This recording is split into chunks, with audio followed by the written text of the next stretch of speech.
Hello అందరికీ, welcome to our channel. ఈరోజు నేను మీకు మంచి టేస్టీ రెసిపీ చూపించబోతున్నాను. కర్రీ అన్నమాట. కంద పులుసు చాలా అంటే చాలా బాగుంటుంది. ఈ కంద పులుసు కావాల్సిన పదార్థాలు, తయారీ విధానాన్ని చూడండి. చాలా సింపుల్ అన్నమాట. అప్పుడప్పుడు ఇలా కంద పులుసు పెట్టుకుని తింటే భోజనం చాలా బాగుంటుంది. సో ఇప్పుడు దీనికి కావాల్సిన పదార్థాలు, తయారీ విధానం చూడండి.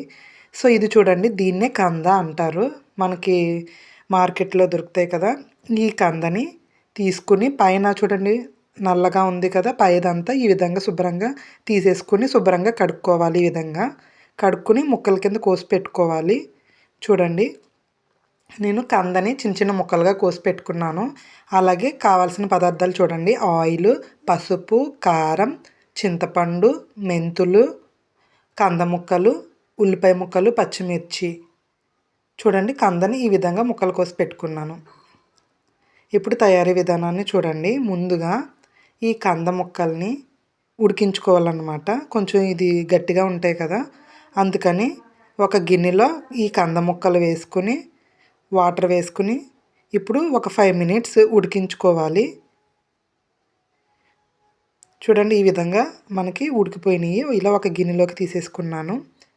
ఇప్పుడు స్టవ్ మీద ఒక గిన్నె పెట్టుకుని అందులో ఆయిల్ వేసుకోవాలి. ఒక 4 టేబుల్ స్పూన్ల ఆయిల్ వేసుకుని ఇందులో మెంతులు వేసుకోవాలి. మెంతులు వేసుకుంటే ఈ పులుసుకి మంచి టేస్ట్ ఉంటుంది. మెంతులు వేసుకున్న తర్వాత నెక్స్ట్ ఇందులో ఉల్లిపాయ ముక్కలు, పచ్చిమిర్చి ముక్కలు వేసుకున్నాను. ఇందులోనే ఒక 1/2 టేబుల్ స్పూన్ అంతా పసుపు కూడా వేసుకుని ఈ ఉల్లిపాయల్ని గోల్డెన్ బ్రౌన్ కలర్ వచ్చేంత వరకు బాగా వేయించుకోవాలి.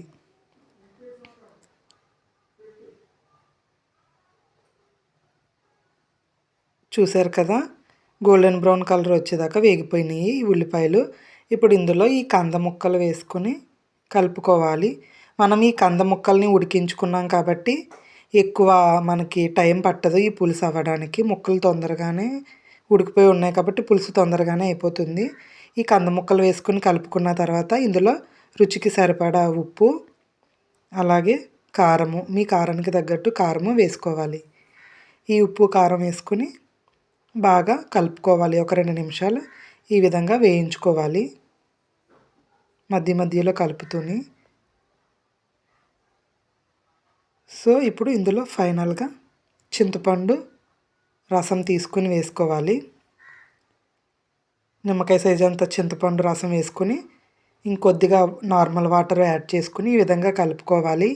ఇందులో మంచి టేస్ట్ కోసం చిన్న బెల్లం ముక్క వేసుకుంటే బాగుంటుంది.